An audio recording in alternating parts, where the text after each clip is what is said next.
Hello, everybody. I am live today. Oh, that echo. Oh, we don't want that echo. No, that echo's still there. Still there. Okay. And the echo off. Okay. Hi, everybody. I'm live. I don't know where my camera go. Oh, I gotta turn that thing around. I am live on both TikTok and YouTube today at the same time. I just gotta find my turnaround button where it went. Oh, this is embarrassing.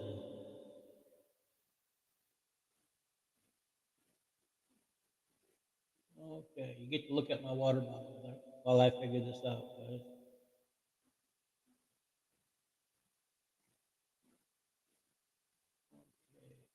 Um,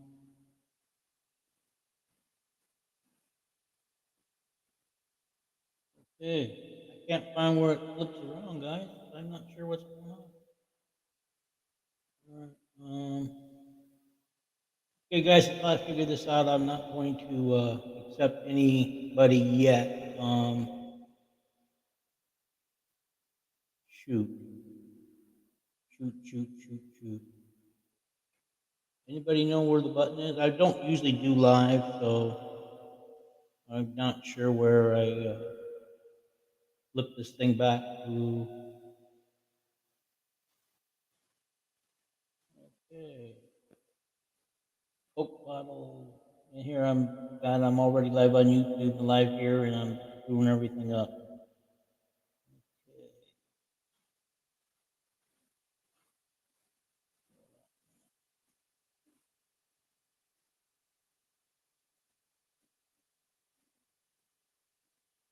Sorry, guys.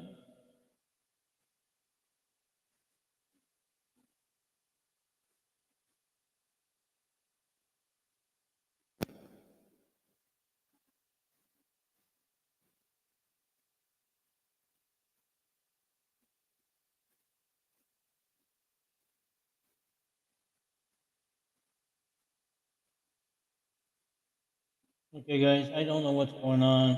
I guess I'm gonna live in the live on TikTok. I'm sorry, haven't figured it out yet. Okay. Um. Damn it. Damn it.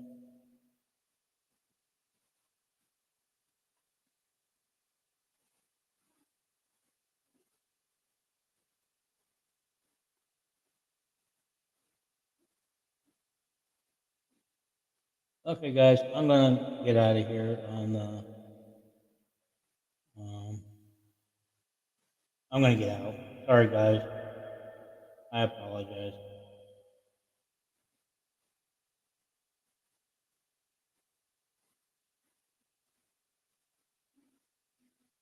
Okay. Well, I tried going live on TikTok as well as here.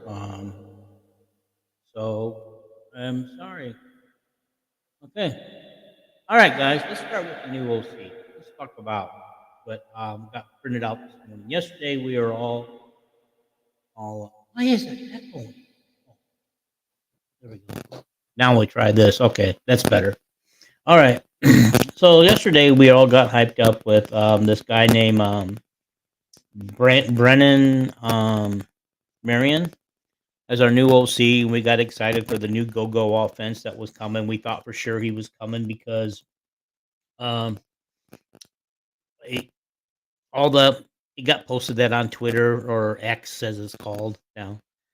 That all the players, their parents, Iowa news media were all following this guy, so there was something to this. And then we find out this morning through Chad Lysico that there is nothing going on with Brennan. He's not taking the job. We also find out today that Paul Chris, who everybody thought was the front runner for the job, is also not taking the job. And within the last couple of days, he has turned the job down. Okay. Was it money? It had to have been.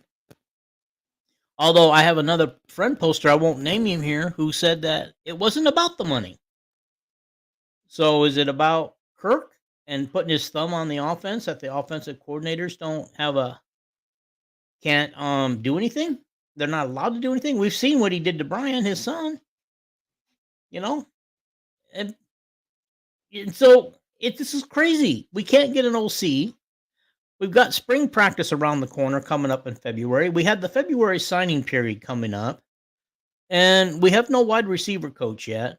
I firmly believe that we need to get a OC in place within the next couple of weeks so he can get his playbook out to all of his offense so they can start studying the playbook so that when they get on the field in the spring for spring practice, that they can start, which I believe spring practice starts like at the end of February. I can't remember. All right. Or maybe the 1st of March. I don't know. Doesn't really matter.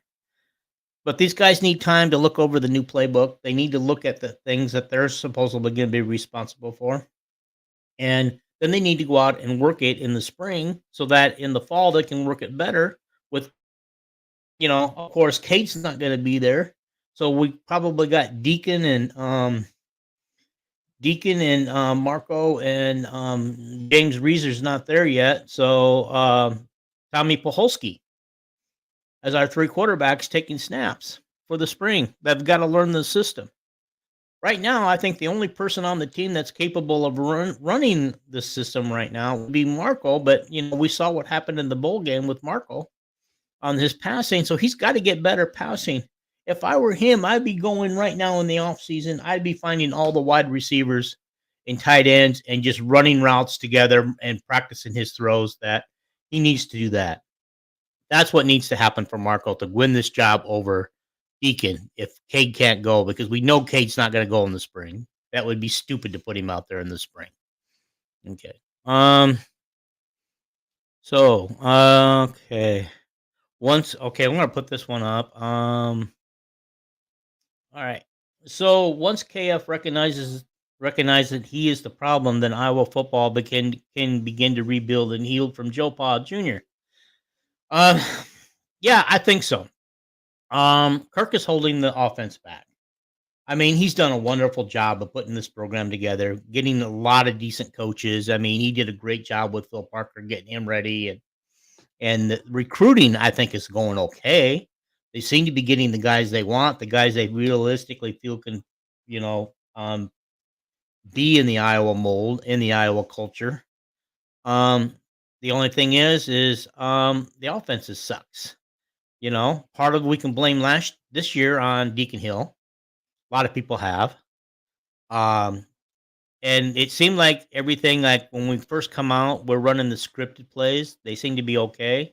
What seemed to be the problem was the play calling in the middle of the game when you needed to come up with something that was going on.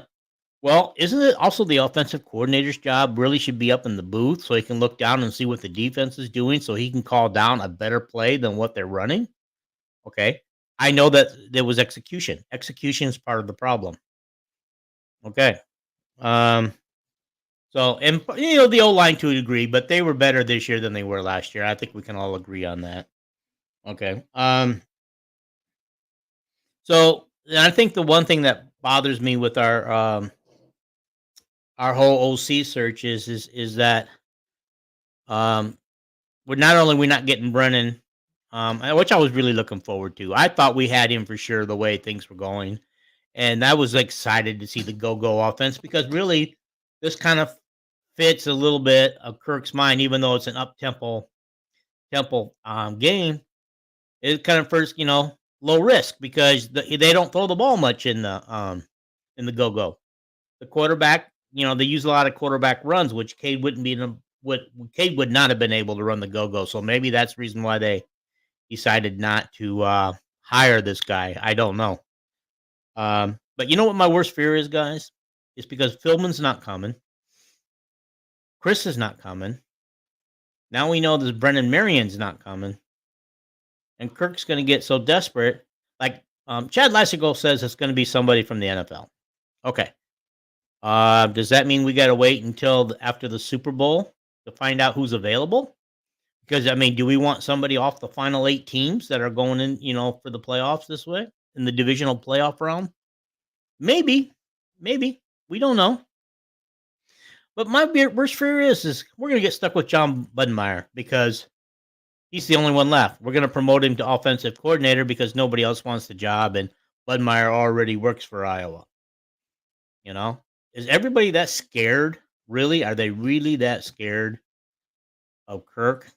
They don't want to. They don't want to come and be an OC for Kirk because they know that their freedom is going to be stuck in a thumb on the or Kirk's thumb is going to be stuck on their offense, and they won't be able to have the freedom they want. I have no idea. Okay, I really don't. All I know is I don't know why we don't have an OC in place by now.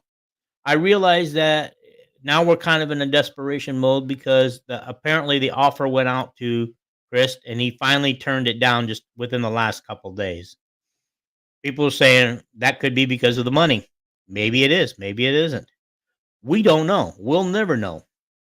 Okay, or maybe Chris so used to being a head coach, he wants his freedom on the offense, and maybe Kirk couldn't promise him the freedom that he wanted. You know, these guys are proven. They've gone out there and proven that they can put points on the board. Their quarterbacks work. They got running backs. They know how to run their offensive lines, and score points. But why aren't we hiring somebody who's proven that can do it?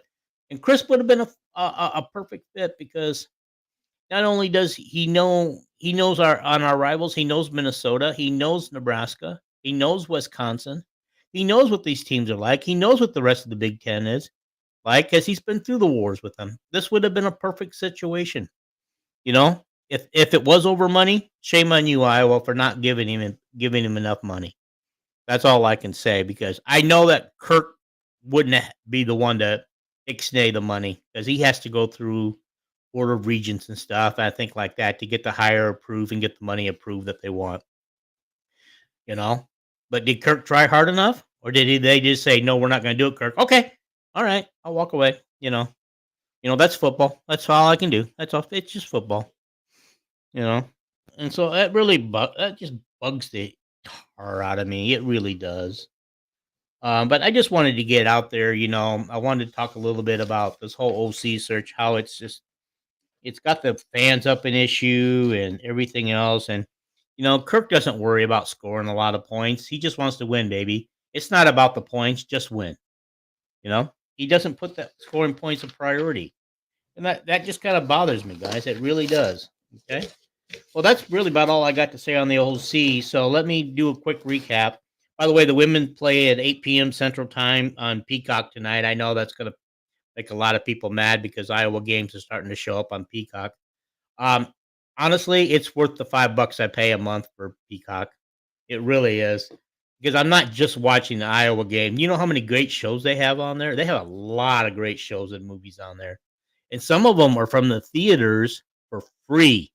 If you're paying the $4 a month or $5 a month, you get to watch some good theater movies for free. They don't charge you extra for those, unlike Prime Video. Okay. So let's just recap the men's game last night a little bit. They go up to Minnesota. They win. I think was it 84-77 or something like that. I forgot to write down the final score. But here's what I like. Dix comes in place of PMAC, right? Okay. Dix comes in place of PMAC, and all right. So Dix comes in place of PMAC. I'm sorry, guys. I see your comments. I'll get to them in a minute. Okay. So he comes in place of PMAC, scores 21 points. He just seemed to be hot every time. Every time Minnesota looked like they were going to make a run at us, Dix just pulls up and hits a three or goes to the paint and draws fouls and hits free throws. The guy is unbelievable. I know he had a rough play last year, didn't play a lot. But he probably was still recovering from that broken leg because I believe because of the broken leg, he pretty much didn't play for 2 years. And this year he looks like he's feeling better. He's not letting the broken leg bother him anymore. He's out there playing hard.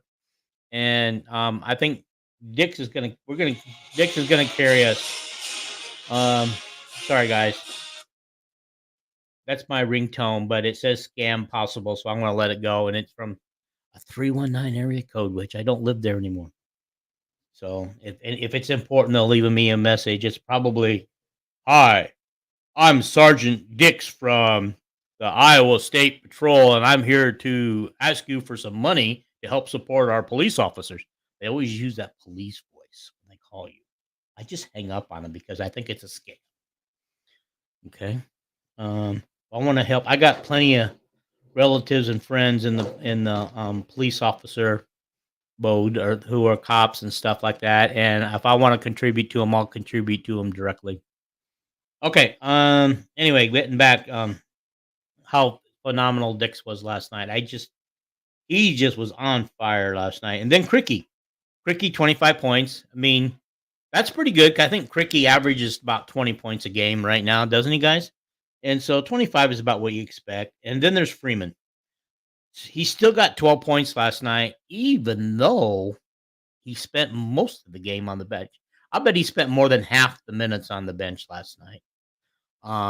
But that's going to happen. Remember Luca Garza in his first year? Always getting into foul trouble.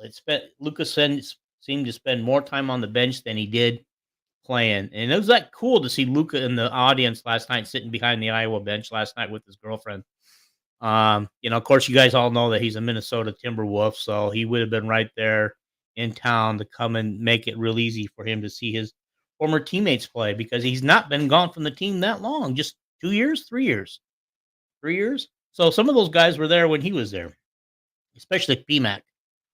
Okay, Perkins pulls up for 13 last night. Yeah, that's at the beginning of the year, I said that's what I thought Perkins. That's where he should be. I really did. I thought that's where he should be. And so that's what I said. If he could be like that every game, plus dishing out, 6, 7, 8, 9, 10 assists a game, that would be great. But once in a while, he goes off for 20 points and like the other night, 15 assists. Okay. Um, Peyton Stanford last night. Stanford, I think, or how you say it. Yeah, he only gets 9 points. Went 1 for 6 at the 3-point line last night. He seemed to be shortchanging him. Maybe Minnesota raised the rim by a half inch or something to throw him off. Because for whatever reason, he was hitting the front of the iron a lot. And then later in the game, he was hitting the iron in the back too hard because he was trying to make up for shortchanging it. Okay. But Peyton, he's starting to look like the leader out there, though, that we think he should be, because he looks like he's more vocal and everything out there, and so that's good. It looks like he's being more vocal. And then Bowen got back out on the game, had a little more minutes last night than he did the previous game, but only scored 2 points. I'm not sure what's going on there, but Harding and Dix are proving to be better players than Bowen right now. And I think that's the reason why they're getting all the minutes. And Harding scored 4 points. Some of his passes are unbelievable, though, when he gets it right. Okay. All right, let's quickly move on to wrestling. Iowa beats Minnesota 22-9. I really thought that would be a closer match than that. I did, just like I thought the Nebraska would be closer. So, I think Iowa is showing me, outside of the couple of problem weights that I think we have, that we've got a pretty solid team, but we got to keep some of our guys from getting upset. I think we had one upset last night against us. Last night, I don't remember which weight. I didn't write down the winners and stuff last night. Aiel is doing well. Drake. We knew he will. We always knew that at 125 he'd be the apparent successor to Spencer Lee, because he manded it while Spencer Lee was on redshirt year a couple of years ago. Okay. Great thing is Ben Keeter wins his first ever college match. We finally got to watch him wrestle last night. He wins 5-3. Man, you know what? They were saying he bulked up a little bit from that he bulked up from from high school. I'm looking at him and he looks skinny. Here's a heavyweight wrestler looking skinny as heck, in my opinion. You expect him to be a little thicker, especially if he's going to be I think he's an O-line person, right? He's going to be on the offensive line for Iowa and the football team. So I just thought, man, is he? But, it may be a situation too, like, a lot of times when they come into Iowa, if they're already too big, they break them down and then build them back up, and that might be where he's at, getting built back up, okay, on that. I think one 133 weight at Iowa is one of the deepest weights that we've got, but yet we can't seem to find a consistent winner. We've tried Brody Teske there. Can't remember the name of the guy that tried last night. I think his name was Peterson or something. Um, but he didn't do any better than anybody else. And 184 seems to be a problem weight too. So I think if we get those ironed out, that'd be great. And I think we lost one other weight last night, but that was unexpected. I think we usually win that weight, and I forgot which one that was. It might be. I don't remember. I wish I should have put that out in front of me tonight because I look dumb now saying this. But anyway, let's get to some of the comments that are out there. Okay. South Bend says maybe the university won't give KF the money because they know he will hire a friend and continue not to score points. Maybe they hope he leaves and then we will spend the money on a great coach. Is it possible? Could be. I would say it's very possible. Okay. That was my wife. She didn't know I was on. She was on the phone when I got on here, so I just did it. Okay. David P. Maybe he wanted a head coaching job. And David, I could see that. I could see that. He's holding out. We know that Crisp has been looking for a head coaching job. We know that he's been turned down by Indiana. He turned down the Northwestern job, and I can't remember where else he was considered. I thought it was like Oregon or Oregon State he was considered for it. So we know that we know he wants to be a head coach. Absolutely. Okay. South Bend says, but I believe Peyton leads the team in rebounds at 7.1. I think he does. I think you're absolutely right. He's just becoming a leader. We don't need him to score a ton of points, but he should score more than 9. I would expect more than 9, but we didn't need him to score those last night. For whatever reason, he's not comfortable away from home shooting the three-pointer. But they're going to have a chance. They got a huge game coming up this Saturday, I believe, against Purdue. Purdue's only a 6-point favorite. I don't know why, because Purdue blew us off the court last time. We got a big blowout win against us. They did. So I'm not sure about that. Um, so yeah, I don't know. I don't expect us to win Purdue, but I think after that the schedule's favor to run off 3 or 4 more games. It's more favorable. It looks more favorable than I thought it did a month ago. Because I thought Indiana and Ohio State were better teams than I thought. Maryland is usually better than what we thought they are right now. And I think all those teams are coming up. Indiana, Ohio State, Maryland. Penn State is not a good team this year. We should be able to beat them. We got a return game to Michigan coming up. I think we should be able to beat them, but they got a big win against Ohio State last night too, or the day before, one of the two. And so Michigan is, like they did, they beat us, but I would love for us to go in there and prove that we can beat them on their court. Say, hey, you took one from us on our home court. We're going to take one from you on your home court. And honestly, lately, Michigan Iowa games have really been over the years have really been hotly contested games, not just these last couple of years, but the last couple of years. And finally, I don't want to forget Fran's now the winningest coach at Iowa, with I believe 272 wins while he was at Iowa. In the same time frame that I believe both Tom Davis and um, um, Fran, of course, was either 13 or 14 years. Well, Fran's on his 14th year. I don't know if Tom Davis did a full 14 years or just 13 years. So if he did 13 years, then yeah, I would expect Tom Davis. I mean, I would expect Fran to actually pass him, but um, and all that. And so, and honestly, guys, I know that a lot of people are down on Fran and think it's time for a change. I'm not personally. Fran has brought this program. He pulled it out of the dumps from the Licklider years, and so Yeah, you guys all remember the Licklider years. Nobody wants well, we know about them, but do we really wanna remember them? Because it was horrible basketball. But you know what? I got to see some games for $5 with my grandson, and we actually won a couple of those games that we went to, but during those years when they were offering $5 a game and offering the students all the free pizza they could have if they could fill up that arena, you know, we got some good tickets and good seats while we were there, so that's fine. That's the only thing I miss about it. You just can't get $5 tickets anymore and take a family. Okay, one other thing. Okay. Oh, yeah.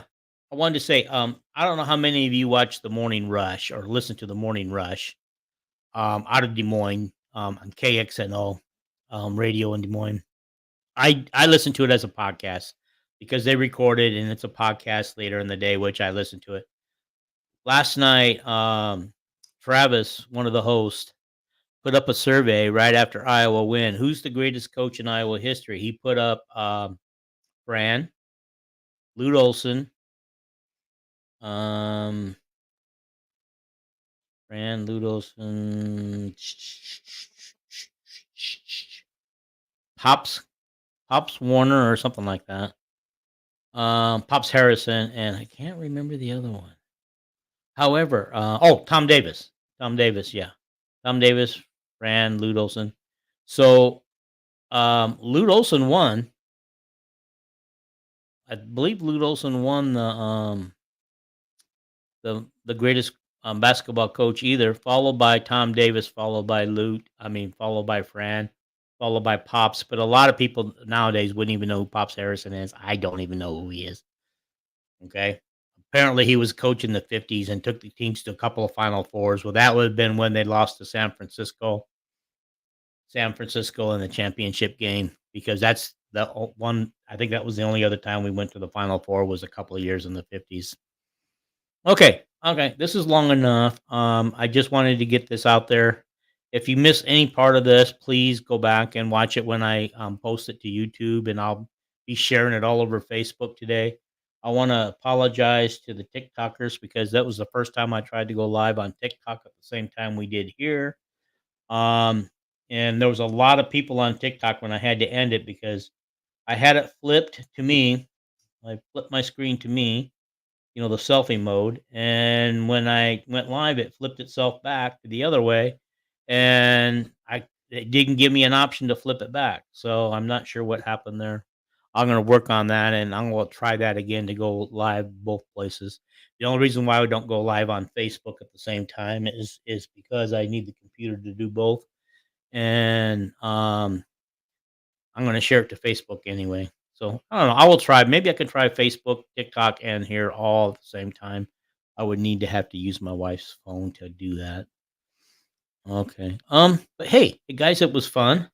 Please subscribe if you haven't already. Um,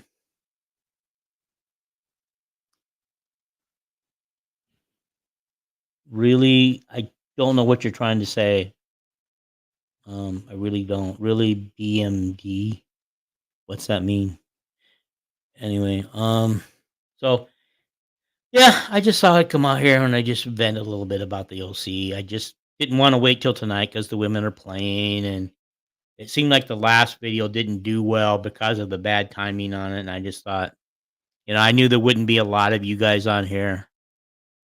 Um, yeah, yep, yeah, I knew there wouldn't be a lot of you on here this first thing in this morning, especially without warning. I'm hoping to capture the views on YouTube, but like I said, subscribe, and then once you subscribe, you can like and comment. Comment on any of the part of the video you want to. I will see them because I get notifications on all the comments on these videos, and I go back and I answer every one of them. And then share it. Share it with your friends. Your other Hawkeye friends. Let's build this thing up. I believe we got 276 subscribers right now. Um, I want to get that up at least to a minimum of 500 and eventually get it to 1,000. Let's do that. Okay. Should Patrick stay on the bench? No, I do not. Um, Patrick's just a vital part of this team too. He doesn't always have a good he doesn't always have a good game, but I know that Patrick needs to be out there. He can, he showed Friday night that he can get in there and score and pull rebounds down, make some passes. Yeah. Dix is playing better. Yes, he is. Dix is playing much better the last couple of games, and so yeah, maybe we do. Maybe we keep Dixon. I think it's a ankle injury for PMAC, and I think we won't see him this week either. So we'll see Dix, and Dix is playing good. I mean, we talked about that at the beginning of all this. That how good is Dix playing? He's playing very well. I like Dix. I always have, and I'm glad to see that he's finally doing what we thought he could do. It just seemed like he must have been playing still hurt last year a little bit, and although he didn't get a lot of playing time, you know, kind of much like how Harding's playing this year. Not he's out there showing flashes of good things, not scoring a lot, but flashes of that we know that Harding's going to be a great player for the Hawkeyes. All right, guys, I'm going to get out of here unless another point comes up because my wife and I have a date this afternoon and we're going to go and do some things together. She just yelled, "Hoo hoo!" So anyway, bye guys. Take care.